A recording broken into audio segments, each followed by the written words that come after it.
படத்தோட ட்ரெய்லர் பார்க்கும்போது ஒரு ஃபீல் கொடுக்குது, ஒரு நம்பிக்கை கொடுக்குது அப்படின்னா கண்டிப்பா ராமம் ராகவும் படத்தை சொல்லலாம். தமிழ்நாடு முழுக்க ரிலீஸ் செய்யக்கூடிய GRR ஃபிலிம்ஸ் ரகு அவர்களை பேச அழைக்கிறோம். மேடையில் வீட்டிற்கும் கனியண்ணன், தன்ராஜ், பிரதீப் ப்ரொடியூசர் மற்றும் ராகவும் படக்குழு அனைவருக்கும், பெருமைமிக்க இயக்குநர்களுக்கும், பத்திரிகை நண்பர்கள், ஊடக நண்பர்களுக்கும் முதற்கணிகள் மாலை வணக்கம். ராமம் ராகவும் இந்த படம் பண்ணுறதுக்கு ரொம்ப ஒரு முக்கியமான காரணம் கனியண்ணன். கனியண்ணனோட நடிப்பை பார்த்து எத்தனையோ படங்களை பார்த்து இம்ப்ரெக்ட் ஆகிக்கிறேன். அவரோட வேலையில்லா பட்டதாரி படத்தை நான் கோயம்புத்தூர் ஏரியா டிஸ்ட்ரிபியூஷன் பண்ணிக்கிறேன். அப்பாவை பிடிக்காம யாரும் இருக்க மாட்டேது. நானும் அப்பாவை இழந்துவேன். அப்பாவோட உணவுகளை இன்ன வரைக்கும் நேசிச்சுட்டுருக்கிறேன். அவரோட அப்பா படத்தை வாங்கணும்னு ரொம்ப ஆசைப்பட்டேன். அது வாய்ப்பு கிடைக்கல. ஆனால் அதே மாதிரி ஒரு உணவுபூர்வமிக்க ஒரு ராகவும் படத்தை பண்ணதில் பெருமை மிக்க சந்தோஷப்படுறேன். அப்பேற்பட்ட ஒரு நல்ல படம் தேட்டரில் நல்லபடியாக ரிலீஸ் பண்ணுறோம். 2 பெரிய படங்களுக்கு நடுவில் ரிலீஸ் பண்ணுறோம். தேட்டருக்காரங்க நல்லா ஆதரவு கொடுக்குறாங்க. அதை மக்கள்கிட்ட போய் சேர்க்கக்கூடிய ஒரு மிகப்பெரிய விஷயம் பட்டிருக்குது. அதை நல்லபடியாக சேர்த்து நல்லபடியாக வெற்றி பெற செய்யணும்னு அனைவரும் வேண்டி கேட்டுக்கொள்கிறேன். நன்றி, வணக்கம். மேடை பொதுவாக பார்த்தீங்கன்னா கனி சகோதரர் வச்சு படம் இயக்கியவர்களும் படம் இயக்குறவங்களும் இருக்காங்க. அடுத்து இவரை வச்சு படம் இயக்கக்கூடிய கார்த்திக் அவர்களை பேச அழைக்கிறோம். படத்தோட ப்ரெஸ் மீட்ல அந்த படத்தோட டைட்டில் சொல்லுவாங்களா? இங்கே வந்திருக்கிற அனைவர்களுக்கும் என்னுடைய வணக்கத்தை தெரிவித்துக் கொள்கிறேன். இந்த மேடை கணிசாரால் அங்கீகரிக்கப்பட்ட மனிதர்கள்னு சொல்லலாம். அந்த லிஸ்ட்டில் இப்போ தான் சாரோட ஒரு படம் ஆரம்பிச்சிருக்கோம். அதற்குள்ளே என்னையும் அவர் கூப்பிட்டு இங்கே உட்கார வச்சதுக்கு மிகப்பெரிய நன்றியை தெரிவித்துக் கொள்கிறேன். இதற்கு நான் தகுதியானவனை இந்த மாற்றிக்கணும்னு நான் நினைக்கிறேன். ஏன்னா சார் சொன்ன மாதிரி ஃபீல் குட் டைரக்டர்ஸ்க்கு நடுவில் இந்த ஒரு வாய்ப்பு கொடுத்ததுக்கு தேங்க்ஸ் சார். ரெண்டாவது, இது ஏன் எனக்கு ரொம்ப ஒரு பிடித்த ஒரு கூட்டமாக இருக்குன்னா, நான் ஒரு டூயட் மூவிஸில் ஒரு 10 இயர்ஸ்க்கு முன்னாடி அசிஸ்டன்ட் டைரக்டராக ஒர்க் பண்ணும்போது என்னுடைய நண்பர் படம் முடிகிற டைமில் ஒன்று சொன்னான், இந்த படம் எப்படியாவது வெற்றி பெறணும் அப்படின்னு சொன்னான். அப்போ தான் நம்ம 2 பேரும் ஃப்ரெண்ட்ஸாக இருக்க முடியும் அப்படின்னு. என்னடா சொல்கிறேன், இதுக்கும் அதுக்கும் என்ன சம்மந்தம்னு கேட்கும்போது அவர் சொன்னது, படத்தில் எப்பயுமே வெற்றியான போது தான் அவங்க எல்லோரும் சேர்ந்துருப்பாங்க. ஒரு படம் தோல்வி அடைந்தால் அவங்க எல்லாம் மோஸ்ட்லி அதுக்கப்புறம் மீட் பண்ணுறது, பேசுறது, ஃப்ரெண்ட்ஸ் பார்த்துப்பாங்க, பழகிப்பாங்க. பட் அந்த ஒரு சக்ஸஸ்னால வரக்கூடிய ஒரு தான் உண்மையாக எல்லோரும் சேருவாங்கன்னு சொன்னார். அதை கண் முன்னே உடைத்தெறிந்த ஒரு மேடையாக தான் நான் இதை பார்க்கிறேன். ஏன்னா இந்த மாதிரி ஒரு முன்னாடியே சொன்ன மாதிரி சார் நினைச்சா யாரை வேணால் கூட்டிகிட்டு வர முடியுன்றதுக்கு நடுவில் அவருக்கு பிடிச்ச கதைகள், அந்த படைப்புகள், அதனால மட்டுமே நான் இந்த கூட்டத்தை நம்புறேன்னு கூட்டது ரொம்ப பெரிய விஷயமா இருக்குது. இதில் கனிசாரோட நான் எப்படி இணைந்தேன்றதை நான் சொல்லணும்னு நீங்கள் நினைக்கிறேன். ஏன்னா அதுவே உங்களுக்கு கனிசாரை பற்றி தெரியறதுக்கான வாய்ப்பு இருக்குது. நீங்களாம் ஏன் படம் வரணும், இப்போ நம்ம படம் வரணும்னா உடனே நம்ம யோசிப்போம். சில பேர் சொல்லும்போது இவர் சொன்னாருன்னா இந்த படம் நல்லா இருக்கும் அப்படின்னு ஒரு நம்பிக்கை போகிறவங்க தான் ஜாஸ்தி. அது ரெவ்யூஸாக இருக்கலாம், யூடியூப் வீடியோஸாக இருக்கலாம், பத்திரிகையாளர்களாக இருக்கலாம், இல்லை நண்பர்களாக கூட இருக்கலாம். அந்த மாதிரி சார் ஒரு ஸ்கிரிப்டை தேர்ந்தெடுத்தாலே அதில் ஒரு விஷயம் இருக்குன்றதுக்குள்ள இது இந்த மேடை ஒரு மிகப்பெரிய ஒரு உதாரணம். அதில் நான் சாருக்கு இந்த ஸ்கிரிப்டை நிறைய பேர்கிட்ட நான் ட்ரை பண்ணிட்டே இருந்தேன். பல தடவை ட்ரை பண்ணி சரி ஒரு மாதிரி ஒரு அலுப்பு தட்டும்போது தெரிஞ்ச ஒரு நண்பர் மூலிமா நான் சாருக்கு ஸ்கிரிப்ட் அனுப்பிச்சேன். அப்போ அவர்கிட்ட சொன்னேன், சார் எல்லாரும் வாங்குவாங்க ஸ்கிரிப்டை, அதுக்கப்புறம் அவங்க படித்தாங்களான்னு ஃபாலோ பண்ணுறதுக்கே பல நாட்கள் ஆகும். ஸோ அதனால் எனக்கு பெருசாக நம்பிக்கை இல்லை சார். அவர் ஒரு வேளை படிக்கிறதா இருந்தால் எனக்கு ஒரு ஃபோன் பண்ண சொல்லுங்கள் சார்னு ஒரு திமுறோட தான் சொன்னேன். சொல்லிவிட்டு நான் பாட்டுக்கு போயிட்டு இருந்தேன். ஒரு நாள் நான் இமெயில் பண்ணுங்கன்னு சொன்னார். சரின்னு இமெயில் பண்ணிட்டேன். அடுத்த நாள் காலையில் 10 மணிக்கு கனி சார் ஃபோன் பண்ணார். கார்த்திக், நீங்கள் படிக்கிறதுக்கு முன்னாடி ஃபோன் பண்ண சொன்னீங்களா, என்ன விஷயம் அப்படின்னாரு. எனக்கு ஒரு ரொம்ப ஷாக்கிங்காக இருந்தது. இவ்வளோ ப்ராம்ப்டாக கேட்குறாரு. இல்லை சார், இந்த மாதிரி இந்த ஸ்கிரிப்ட் ஆரம்பத்தில் ஒரு 30 பேஜஸ் கொஞ்சம் ஸ்லோவாக போகும், ஆனால் அதுக்கான காரணம் லேட்டாக புரியும், அதனால் நீங்கள் முழுசாக படிக்கணும்னு நினைக்கிறேன் சார், அவ்வளோதான் சொல்லணுமா அப்படின்னு. அவ்வளோதான். சரி, இதுக்கப்புறம் எப்போது நம்ம ஃபோன் பண்ணி அவரை தான் கேட்க முடியும், கனி சார் டைரெக்டாக பண்ண முடியாதுன்னு நினச்சேன். நீங்கள் நம்ப மாட்டீங்க, அன்றைக்கி நான் ஒரு ஆட் ஃபிலிம் ஷூட்டில் இருந்தேன். எக்ஸாக்டாக 3 ஹவர்ஸ். காலையில் 11 மணிக்கு ஃபோன் பண்ணார். ஈவினிங் ஆல்மோஸ்ட் கிட்டத்தட்ட 3 o'clock ஆகும்போது அவர் ஃபோன் பண்ணார். ஃபோன் பண்ணிவிட்டு அவர் சொன்ன முதல் வார்த்தை அந்த படத்தை நான் என்ன தீம்னு நினச்சி எழுதினேனோ அந்த விஷயத்த ஃபஸ்ட்டு ஹலோ கூட சொல்லலை, அதுதான் சொன்னார். ஸோ அதுக்கப்புறம் ஒரு ஒரு 10 நிமிஷம் பேசினோம். அந்த முடிவில் வந்து என்னால் நம்ப முடியல. அவர் என்ன இது வரைக்கும் நான் கொடுத்து யாருமே இவ்வளவு ஃபாஸ்ட்டாக ஒரு படித்து அதை இம்மிடியட்டாக ரெஸ்பாண்ட் பண்ணி அதை அந்த கதையோட தீம் என்னவோ அதை சொன்னது இது எதுவுமே வந்து எனக்கு கொஞ்ச நேரம் நம்பவே முடியல. அதுக்கு பிறகு நான் கடைசியாக அந்த ஃபோன் காலில் கேட்டேன், சார் கன்ஃபார்ம்டாக நீங்கள் இதை பண்ணுறீங்களா? ஓகே, நீங்கள் ப்ரொடியூசர் ட்ரை பண்ணுங்கள், நான் பண்ணுறேன்னு சொல்லிட்டார். அதுக்கப்புறம் சாரை நான் இந்த ஃபோன் காலுக்கு அப்புறம் கிட்டத்தட்ட 2 வருஷம் சாரை பார்க்கவே இல்லை. ஆனால் நான் என்னை இன்ட்ரடியூஸ் பண்ணி விட்டவங்க கிட்ட அடிக்கடி கேட்டுப்பேன், சார் நான் வந்து சாரை பார்க்கணுமா, பேசணுமா, ஒரு வேளை நான் ஏதாவது டச்சில் இருக்குமா, எப்படி இது இவருக்கு ஞாபகம் இருக்கும்? ஏதோ ஒரு ஃபோன் கால் தானே. கிட்டத்தட்ட 2 வருஷம் நான் சாரை பார்க்கவே இல்லை. அவரோட ஃபோன்லேயும் பேசினதில்லை, பழகினதில்லை. நீங்கள் ட்ரை பண்ணிட்டே இருங்கன்னு சொன்னார். ஒரு நாள் எனக்கு வந்து இன்னொரு கிடைச்சதுக்கப்புறமா நான் வந்து ஃபோன் பண்ணேன், இந்த மாதிரி ரெடி சார் பண்ணலாம் அப்படின்னு தெரிஞ்சவங்க மூலியமா சொன்னேன். வர சொன்னார் சார். இதற்கு நடுவில் நான் படத்தை சார் படித்ததுக்கு அப்புறமா இந்த 2 வருஷத்துக்குள்ளே சார் வந்து வினோதித்தம் பண்ணிட்டாரு, தெலுங்குல போய் ஒரு மெகா ஸ்டோரோட படம் டைரக்ட் பண்ணிட்டாரு, பல பெரிய இயக்குநர்களோட பண்ணுறாரு. இப்போ இவரோட லெவல் ஆப்வியஸாக மாறிட்டே இருக்கு நம்ம நினைக்கிறோம்.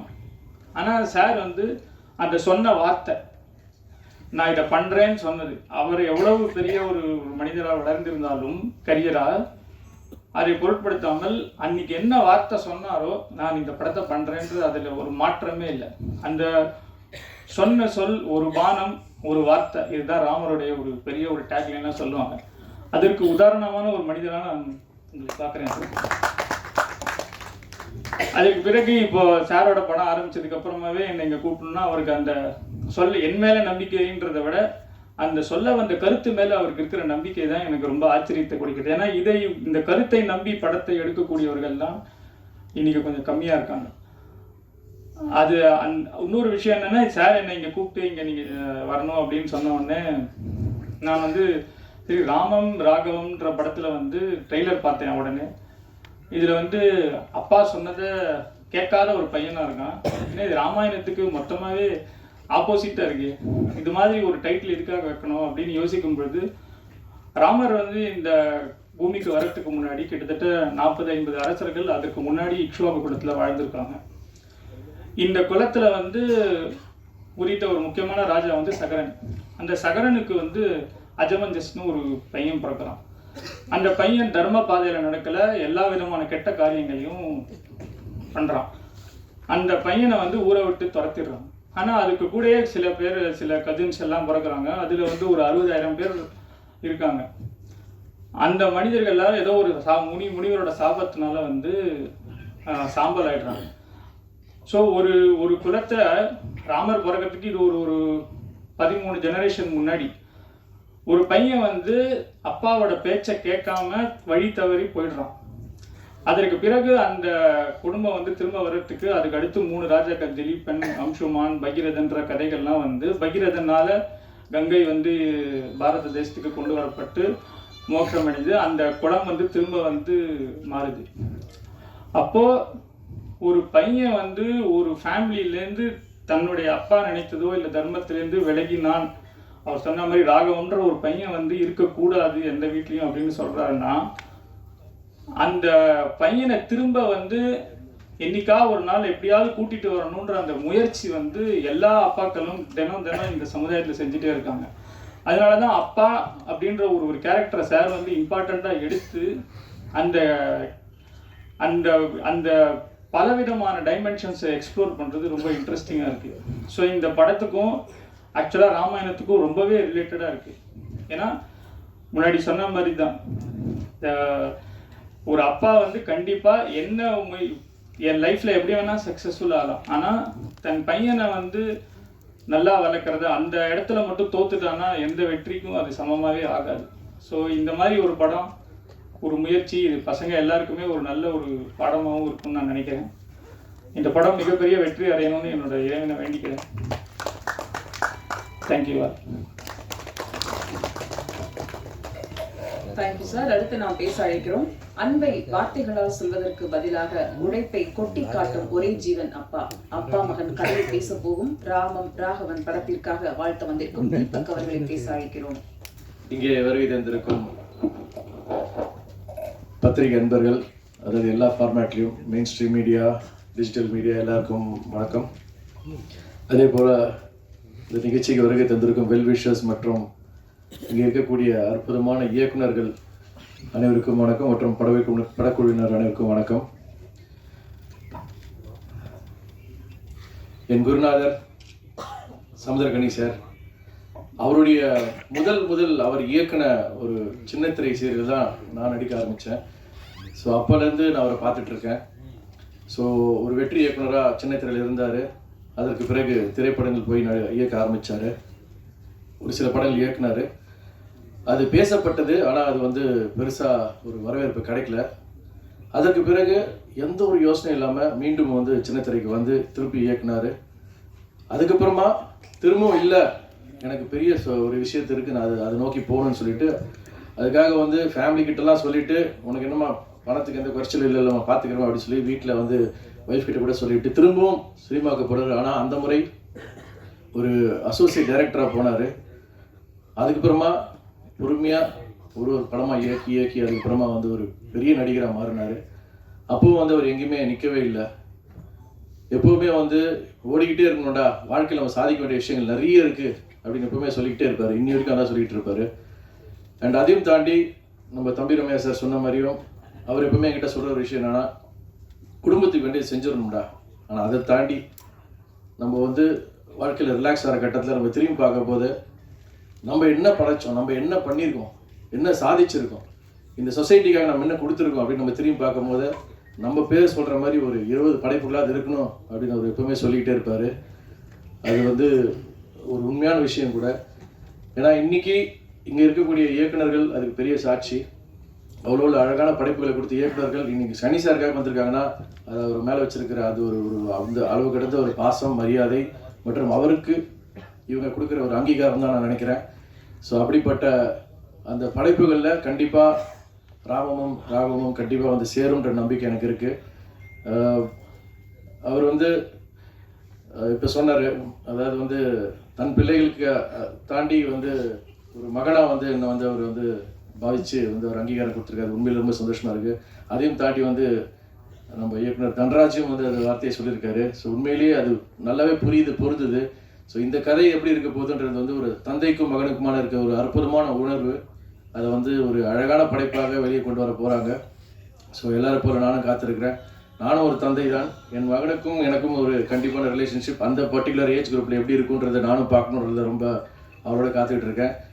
ஸோ இந்த படம் ஒரு அருமையான வெற்றி பெற வாழ்த்துக்கள். பிருத்வி ஒரு அருமையான ப்ரொடியூசர் ஃப்ரம் துபாய். ஸோ மென்மேலும் நீங்கள் அற்புதமான படங்களை இயக்கணும், தயாரிக்கணும். அதே போல் தன்ராஜ், வெல்கம் டு தமிழ்நாடு. தமிழ் உங்களை வாழ வைக்கும், கவலைப்படாதீங்க. All the best. நன்றி. அடுத்து நாம் பேச அழைக்கிறோம். 8 திசையும் முட்டி மோதி இன்று நம்பிக்கை மனிதராக வெற்றி பெற்ற பிக் பாஸ் வெற்றியாளர் இந்த மேடையில் இருப்பதும் அவரை அழைப்பதும் மகிழ்ச்சி. தம்பி முத்துக்குமரன் அவர்கள் பேச அழைக்கிறோம். பத்திரிகையாளர் குடும்பத்துக்கு வணக்கம். உங்களோட சேர்ந்து கொஞ்சம் விஷயத்துக்கு முன்னாடி தலைக்கூத்தல் படத்துக்காக அங்கேருந்து கணியனை நேர்காணல் செஞ்சுருக்கேன், அண்ணனை நேர்காணல் செஞ்சுருக்கேன். இன்றைக்கி இந்த இடத்துல இருக்கிறது கொஞ்சம் பதட்டமாக இருக்கு. ஏன்னா எதுக்கு நீங்கள் உட்காந்துருக்கீங்கிறத பரபரப்பாக ஓடிட்டு இருக்கிற இந்த மானுட சமூகத்தை கொஞ்சம் கையை பிடிச்சி நிறுத்தி பொது உடைமையையும் பொதுவாக நம்ம அலட்சியப்படுத்துகிற நம்மளோட உடைமைகளாக இருக்கிற அப்பா அம்மா மனைவி மாதிரியான உறவுகளோட உணர்வையும் கொஞ்சம் சத்தமாக சொல்லி செல்லமாக ஒரு அரைஞ்சு மனுஷனாக வாழ்கிறதுக்கான வழியை போட்டு கொடுக்குற எளிய மனிதர், தமிழ் சொல்லும் அறம் சுரக்கிற சமுத்திரகனி அண்ணனுக்கு முதல்ல பெரிய வணக்கம். இந்த கனிவான அகத்துக்கும் கடுமையான முகத்துக்கும் சொந்தக்காரராக இருக்கிற அப்பாக்களுக்கான ஒரு உருவம் தயாரிக்கணும்னா அதான் சமுத்திரகனி அண்ணன். அது தமிழ் சினிமா எப்போவும் தவற விட்டதே கிடையாது. பெரியோரை வியத்தலும் இளமே, சிறியோரை இகழ்தல் அதனும் இளமேன்னு கணியன் பூங்குன்றன் சொன்ன வார்த்தைக்கான அடையாளமா இந்த சிறுவனை இந்த மேடையில் உட்கார வச்ச கணியண்ணனுக்கு மீண்டும் ஒரு பெரிய நன்றி. சேகுவாரா சொன்ன ஒன்னே சொல்லிட்டு நான் நிறைவு செஞ்சுக்கணும்னு நினைக்கிறேன். சேகுவாரா சொல்வார், நான் வீழ்ந்து விட்டால் என்ன, என் துப்பாக்கியை ஏந்திக்கொள்ள என் தோழர்கள் தயாராக இருக்கிறார்கள், தோட்டாக்கள் ஒருவரும் தூங்குவதில்லைன்னு சொல்வார்.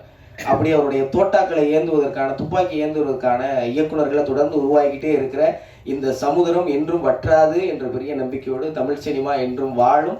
தமிழ் சினிமா நம்பி வந்த எல்லோரும் நிச்சயம் வாழ்வோம் அப்படிங்கிற நம்பிக்கையை தொடர்ந்து கொடுக்குறவங்க எல்லாருக்கும் நன்றி. நன்றிப்பா. அடுத்து நாம் பேச அழைக்கிறோம். இவ்வளவு நாள் எங்க இருந்தீங்க என்று கேட்கும் அளவுக்கு லென்ஸ், தலைக்கூத்தல், காதல் என்பது பொது உடைமை என்று வித்தியாசமான கதைக்களம் கொடுத்த இயக்குனர் ஜெயபிரகாஷ் அவர்களை பேச அழைக்கிறோம். எல்லாருக்கும் வணக்கங்க. மீடியா எல்லாருக்கும் வணக்கம். அப்புறம் ஸ்டேஜில் அமர்ந்திருக்க எல்லா பெரியவங்களுக்கும், டேலண்டடான directors, producers and first time director, actress எல்லாருக்கும் வணக்கம். எல்லாருமே எல்லாமே பேசி முடிச்சிட்டாங்க. இந்த கடைசியாக பேச வந்தால் பெரிய பிரச்சனைங்க. என்ன பேசுறதுன்னு தெரியல. பட் நான் ஒரு விஷயம் சொல்ல ஆசைப்படுறேன். இது வந்து என்னோட ஆக்டிங் டீச்சர் எனக்கு சொன்னது. அவர்கிட்ட ஆக்டிங் கற்றுக்க போனப்போ அவர் சொன்னது, ஜேபி, நான் வந்து உனக்கு பெருசாக ஒன்றும் கற்றுக் கொடுக்க முடியாது. 80% உன்னோட மனிதம், 10% உன்னோட டேலண்ட், இன்னொரு 10% உன்னோட உழைப்பு அப்படின்னு சொன்னார். அது எனக்கு பெருசாக அப்போது புரியல. பட் இந்த ப்ராசஸ் நான் வந்து தலைக்கூத்தல் படத்தோட கதையை வந்து சமுத்திரக்கனி சாருக்கு சொன்னேன். அன்றைக்கி அவர் லென்ஸ் கூட பார்க்கல, என்னோட புது பட இயக்குனராக தான் பார்த்தாரு. எந்தவித ஜட்ஜ்மெண்ட்டும் இல்லாமல் கதையை கேட்டார். கேட்டு முடிச்சு சாதாரணமாக எல்லாரும் நாளைக்கு சொல்கிறேன், நாளைக்கு சொல்கிறேன்னு சொல்லுவாங்க. ஆனால் சார் அப்போவே வந்து ஜேபி நான் பண்ணுறேன், நம்ம பண்ணலாம் அப்படின்னு கட்டி பிடிச்சிட்டாரு. அந்த ஒரு மூமெண்ட்டில் எனக்கு அந்த கிடைச்ச ஒரு ஃபீல் கரெக்டாக கனெக்ட் ஆகிடுச்சு. என்னோட சார் சொன்னது 80% மனிதம், 10% டேலண்ட் அண்ட் 10% உழைப்பு அப்படின்னு சொன்னார் இல்லையா. அப்போயே நான் நினச்சேன் என்னோட கேஸ்டிங் கரெக்டாக இருக்கும்னு. அது நான் வந்து சினிமாவில் பார்த்தேன். தலைக்கூத்தில் வந்து சார் கூட நான் ஒர்க் பண்ணும்போது அதை நான் பார்த்தேன். ஒரு ஆக்டராக அவர் எப்படி அங்கே பெர்ஃபார்ம் பண்ணுறாரு, அவரோட டேலண்ட் எப்படி வருது, அந்த மனிதத்தோட டிஃப்ரெண்ட் கைண்ட் ஆஃப் உணர்வுகளை அவர் எப்படி உள்வாங்கி அதை அந்த மொமெண்ட்டில் கொடுக்குறாருன்றது நிறைய இடத்துல நான் பார்த்து வேந்திருக்கேன். தலைக்கூத்தில் பார்த்து உங்களுக்கு எல்லாருக்குமே அது தெரியும். ஆக்சுவலாக கண் கலக்க வச்சுருவாரு. அதை பார்த்தாரா நாங்கள் ஷூட்டிங்கில் நாங்கள் எல்லாருமே எழுதிட்டோம். ஒரு சீனில் லைவ் ஒன் போகுதுன்றதுனால எல்லாருமே கண்ட்ரோல் பண்ணி வச்சுருந்தோம் அந்த ஷார்ட் முடிகிற வரைக்கும். அதுக்கப்புறம் எல்லாரும் காஃப் பண்ண ஆரம்பித்தாங்க, அழுதுகிட்டு இருந்தாங்க ஒரு பர்டிகுலர் சீனில். ஸோ அண்ட் தலைக்கூத்தில் எல்லாரும் மறந்து இருக்கிற இந்த டைமில் திடீர்னு என்னை கூப்பிட்டு ஜேபி நீங்கள் வரணும் அப்படின்னு சொன்னதுக்கு நான் பெரிய என்ன சொல்கிறது, thank you so much sir, thank you. அது ஒரு பெரிய ஒரு விஷயமா நான் நினைக்கிறேன். அதுக்கு காரணம் அவரோட மனிதம் தான். அண்ட் அந்த மனிதம் தான் அவரை இங்கே கொண்டு வந்து நிறுத்திருக்கு. அதுதான் அவரோட டேலண்ட்டும், அதுதான் அவரோட உழைப்பும் எல்லாத்துமே. அப்புறமா ஃபஸ்ட் டைம் டைரக்ட் பண்ணுறாரு தன்ராஜ். ஏன்னா எனக்கு என்னோட லென்ஸ் டைம் ஞாபகம் வருது. நானே ப்ரொடியூஸ் பண்ணேன், நானே நடித்தேன். அண்ட் டெஃபினட்டாக இங்கே உங்கள் முன்னாடி நான் பேசியிருக்கேன். அண்ட் எல்லாருமே அவ்வளோ சப்போர்ட் கொடுத்துருக்கீங்க லென்ஸ்.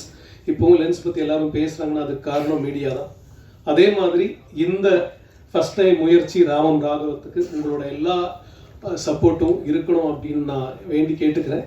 இந்த படம் வெற்றி பெற மிகப்பெரிய வாழ்த்துக்கள். நன்றி சார். அடுத்து நாம் பேச அழைக்கிறோம் அதிகார வர்க்கத்திற்கு ஒரு படமும் பாடமும் கொடுத்த ரைட்டர் பிராங்க்லின் அவர்களை பேச அழைக்கிறோம். எல்லாருக்கும் வணக்கம். இது ரொம்ப நாள் ஆச்சு, நான் சமுத்திரக்கனி எனக்கு நன்றி சொன்னதே இல்லை பெருசா. ஸோ இந்த மேடை நன்றி சொல்றதுக்கு யூஸ் பண்ணிக்கலாம்னு நினைக்கிறேன். Thanks Dharraj sir. ராமம் ராகவம் படத்துக்கு அதுக்கு நன்றி. டெபு ஃபிலிம்ஸ் எடுக்கிறவங்களாம் நடக்க தெரியாத குழந்தைங்க மாதிரி தத்தி தட நடக்கும்போது ரொம்ப கரெக்டான ஒரு ஆள் இருந்தால் கையை பிடிச்சி கூட்டிகிட்டு போகிறதுக்கு ஒரு அப்படி ஒரு ஆள் அப்படின்னா கனியன் தான். கதை படித்து முடிச்சோன்னுமே சொல்லுவார் அண்ணன் சொன்னார், இல்லை இதை நம்ம கண்டிப்பாக நம்ம சொல்லி ஆகணும்டா, நம்ம பேசலாம் அப்படின்னு சொல்லிட்டு அந்த நிமிஷத்துலேருந்தே அவர் வந்து ரொம்ப கிளியராக கைட் பண்ணார், ஹெல்ப் பண்ணார். நம்ம எழுதின ஒன்றை வந்து உயிர் கொடுத்து அதை அவர் தங்கராஜா பர்ஃபார்ம் பண்ணி காட்டும்போது தான் அவ்வளோ ஃபுல்ஃபில்லாக இருக்கும். நிறைய நேரம் மானிட்டர் பார்க்காம அவர் நடிக்கும்போது கீழே உட்காந்துக்கிட்டு அவரை நான் பார்ப்பேன். ரொம்ப லாஸ்ட் மினிட்லலாம் ஒரு 2 பேர் டைலாக் எடுத்துட்டு போய் கொடுப்பேன் நான். என்னடா இப்போது கொடுக்குறேன்னா திட்டுவார். ஸோ அதையுமே வந்து ரொம்ப சிம்பிளாக ஒரு வித்தின் ஒரு 20 மினிட்ஸில் அடிச்சு காலி பண்ணியிருக்காரு. என்னை நிறைய நேரத்தில் வந்து பிரமிக்க வச்சிருக்காரு. ஸோ கண்டிப்பாக அவர் உங்களையும் கண்டிப்பாக சூப்பராக சேஃபாக கைட் பண்ணி கூட்டிகிட்டு போயிருப்பாருன்னு எனக்கு நம்பிக்கை இருக்குது. அப்புறம் அண்ணன் வந்து ஒரு சூப்பரான ஒரு ஃபாதர் மெட்டீரியல். அண்ணன் கிட்ட வந்து அப்பாவுக்கான அன்பு பயங்கரமா கொட்டி கிடக்கும். அதை அண்ணனா வெளிப்படுத்துவாரு, அது ஒரு நண்பனா வெளிப்படுத்துவாரு. அவர் உலகமே ஒரு வித்தியாசமான உலகம். அவரு சுப்பிரமணியம் சிவம் சேர்ந்துட்டு 2 பேரும் மாத்தி மாத்தி அண்ணன் அண்ணன் கூப்பிட்டுப்பாங்க. நான் ரொம்ப நாள் கன்ஃபியூஸ்டா கேட்டிருக்கேன், என்னன்னா நீங்க அண்ணன் அண்ணன் கூப்பிட்டுருக்கீங்க, இதுல யார் அண்ணன்லாம் கேட்டிருக்கேன் நான். அது அப்படிதான் நான் அண்ணன், அவர் எனக்கு அண்ணன் சொல்லுவாரு. ஸோ அந்த அளவுக்கு என்னை வந்து இன்னைக்கு ஓரளவுக்கு எனக்கு இவ்வளோ ஓரளவுக்கு ஒரு ஸ்பேஸ் கட்சி நான் இந்த அளவுக்கு இது பண்ணேன், ஒர்க் பண்ணியிருக்கேன் அப்படின்னா அது கனியன் ரொம்ப முக்கியமான காரணம். அதனால அவருக்கு நிறைய நன்றி சொல்லணும். இந்த மாதிரியும் நான் நன்றி சொல்றது கேட்டுக்கிறேன். ராமம் ராகவும் கண்டிப்பாக ஒரு பெரிய வெற்றி அடையும் நான் நம்புகிறேன். கண்டிப்பாக ஒரு நல்ல வெற்றி விழாவில் சந்திக்கணும்னு நினைக்கிறேன். நன்றி, வணக்கம். ராமம் ராகவும் படத்தை வாழ்த்த வந்திருக்கும் இயக்குனர் மலையன் கோபி அவர்களை பேச அழைக்கிறோம். எல்லாருக்கும் மாலை வணக்கம். ஆக்சுவலாக இந்த மேடையில் பங்காளிக்கு வந்து அவர் வந்து எல்லாருக்குமே எங்கள் நண்பர்கள், அதாவது அங்கே தரப்போம் நண்பர்களுக்கெல்லாம் காவலன், ஒரு காவல் தெய்வம்னு சொல்லலாம். அந்த மாதிரி எது ஓவர் டோஸாக இருக்கு. முந்தா நாள் கூட ஒரு நண்பர் ரொம்ப கெட்டாமல் இருக்கும்போது பெரிய உதவி பண்ணார். கோடியா கனி வந்து தமிழ், தெலுங்கு, இந்தியில நடிச்சிட்டு இருக்காங்க. அந்த காசுலாம் கிடையாது, எல்லாருக்கும் உதவி தான். அந்த உதவி பண்ணி எனக்கும் சரி நண்பர்கள் எல்லாருக்குமே உதவி பண்ணிட்டு இருப்பாரு. எல்லாரும் நல்லா இருக்கணும்னு நினைப்பாங்க. நேற்று பார்த்தீங்கன்னா சிவகார்த்திகேயன் சாருடைய பர்த்டே, அவரை பார்க்க போயிருந்தேன். ஃபர்ஸ்ட் இவரை என்னை பார்த்த உடனே கேட்குறாரு, உங்க பங்காளி எப்படி இருக்காரு, எல்லாரும் அண்ணன் எப்படி இருக்காரு, அவர் பேச்சிலேயே அண்ணன் எப்படி இருக்கார் அப்படின்ற ஒரு மரியாதை. ஏன்னா அவருடைய ரஜினி முருகன் படத்துக்கும் டான் படத்துக்கும் பங்காளி அப்போ பெரிய சம்பளம் வாங்கிட்டு இருந்தாரு. டான் படத்தப்பெல்லாம் நான் தான் போய் பேசினேன், இந்த மாதிரி சிவகார்த்தி ஒரு படம் இருப்பாங்களே பண்ணி கொடுப்பாங்களே, என்னடா சொல்ற, இந்த மாதிரி ஒரு நல்ல கேரக்டர் பண்ணுப்பாங்களே அப்படின்னு. ஆக்சுவலாக ரஜினி முருகன் படத்தில் என் பங்காளி வந்து வில்லன் கேரக்டர் பண்ணவே மாட்டேட்டார். அந்த கதையை கேட்டுட்டு சிவா சாருக்காக பண்ணி கொடுத்தாரு. டான்ல அதே தான், பாதி சம்பளம் தான் வாங்கினார், கேட்ட சம்பளம் ஒன்று. அதே மாதிரி எல்லா படத்துக்கும் சரி, எல்லா தப்பி சொன்ன மாதிரி புது இயக்குநர்கள் எல்லாருக்குமே வருவாங்க, புது தயாரிப்பு வருவாங்க, சம்பளம் ஒன்று பேசுவாங்க, கொடுக்கும்போது பாதி தான் கொடுப்பாங்க. பரவாயில்லடா போட்டுண்டா, நம்ம சினிமாவில் இருக்கணும்டா பங்காளி, இருந்துக்கிட்டே இருக்கணும். அது தமிழாக இருக்கட்டும், தெலுங்காக இருக்கட்டும், எல்லா ஷூட்டிங் ஸ்பாட்லேயும் அவர் நடிகர் கிடையாது, அஸ்னேட்டராக இருப்பார், எல்லா வேலையும் இழுத்து போட்டு செய்வார். அதே மாதிரி பார்த்தீங்கன்னா ஒரு மனுஷங்கிட்ட ஒரு அன்பு இருக்கலாம், ஆனால் இவர்கிட்ட எல்லா அன்பும் இருக்கும். தாயாகவும் இருப்பார், தந்தையாகவும் இருப்பார், எல்லா வகையிலும் இருப்பார். அதனால ரொம்ப சந்தோஷம். நிச்சயமாக வந்தார வாழ வைக்கும் நம் தமிழகம். இந்த படம் மிகப்பெரிய வெற்றிக்கு எல்லாரும் உறுதுணை இருப்போம், இருக்கும்ன்ற நம்புவோம், மாற்றமில்லை. கண்டிப்பாக சக்ஸஸாக இருக்கும். ஹீரோ சார், நீங்கள் பங்காளி சூரிய மாதிரி இருக்கீங்க. பங்காளி சூரியனை விட ஒரு சின்ன வெற்றி அடையும். ஏன்னா நீங்கள் சொன்னீங்க பாருங்க, இந்த தமிழகம் யாரையுமே கைவிடாது சார். தமிழ் மக்கள் ரொம்ப பாசக்காரங்க, அது உங்களுக்கு வெற்றி கிடைக்கும். போகும்போது அழிச்சிட்டு போவீங்க. நிறைய படங்கள் பண்ணுங்க, நீங்கள் இயக்குங்க, தயாரிக்கட்டும். அப்புறம் எங்கள் அண்ணன் ரகண்ண ஜிஆர் மூவிஸ் வந்து இப்போ சமீப போய் எல்லா படமும் ரிலீஸ் பண்ணிட்டு இருக்காரு.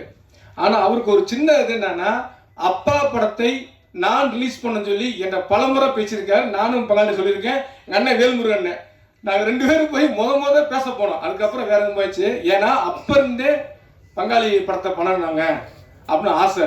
2வது இந்த படத்துக்கு விளம்பரம் வந்து பார்த்தேன்.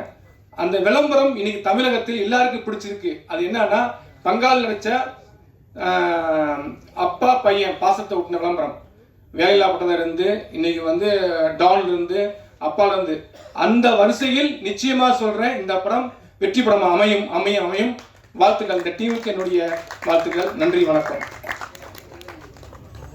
ஒரு அறிவிப்பை சொல்லிட்டு உங்க 8 வருஷத்துக்கு முன்னாடி ஒரு கதை சொன்னீங்களாமே கனியன், எப்ப எடுக்க போறீங்க? அது எல்லாமே உங்களுடைய பிளெஸிங்ல, என் பங்காளியுடைய ஆசீர்வாதத்துல நிச்சயம் விரைவில் வரும். நன்றி, வாழ்த்துக்கள். நன்றி. அடுத்ததாக நாம் பேச அழைக்கிறோம், அம்மானா எப்போது சும்மா இல்லை அப்படிங்கிற மாதிரி தன்ராஜுக்கு அம்மாவாக இந்த படத்தில் வாழ்ந்திருக்கும் நடிகை பிரமோதினி அவர்களை பேச அழைக்கிறோம்.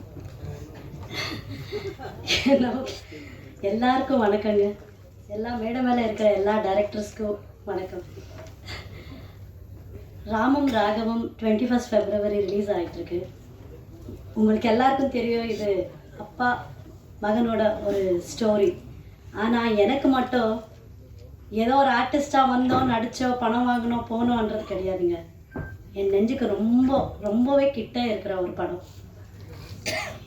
எல்லா படத்துலேயும் அம்மாவுக்கு அவ்வளோ இம்பார்ட்டன்ஸ் இருக்காது, ஆனால் இந்த படத்தில் நம்ம டைரக்டர் தன்ராஜ் அவங்க ஒரு பேச்சு சொன்னாங்க, எனக்கு ஒரு அம்மா கிடச்சிருக்குன்ட்டு. அதே மாதிரி எனக்கு ஒரு பையன் கிடச்சிருக்காங்க. ஸோ இந்த படத்தில் எனக்கு அவ்வளோ நல்லா நடிக்க வச்சுருக்காங்க. ஒரு ஆக்டர் டைரக்டர்னால தான் ஆக முடியும். ஸோ எல்லா டைரக்டர்ஸ்க்கும் ரொம்ப தேங்க்ஸ். அதே மாதிரி சமுத்திரக்கனி சாரோட ஸ்க்ரீன் ஷேர் பண்ணுறது ரொம்ப அதிர்ஷ்டமாக ஃபீல் பண்ணுறேன். நான் அவங்க கூட நடிக்கிறதுக்கு சார் ஒத்துக்கினதுக்கு ரொம்ப நன்றி சார், ரொம்ப தேங்க்ஸ். ஸோ ரொம்ப நல்லா இருக்குது படம். கண்டிப்பாக உங்களுக்கு எல்லாம் பிடிக்கும். கண்டிப்பாக தியேட்டருக்கு வாங்க, நம்ம டீமை ஆசீர்வாதிச்சிங்க. தேங்க்யூங்க. என்ன பேச முடியல, ரொம்ப எமோஷனலாக இருக்குது. Thank you so much.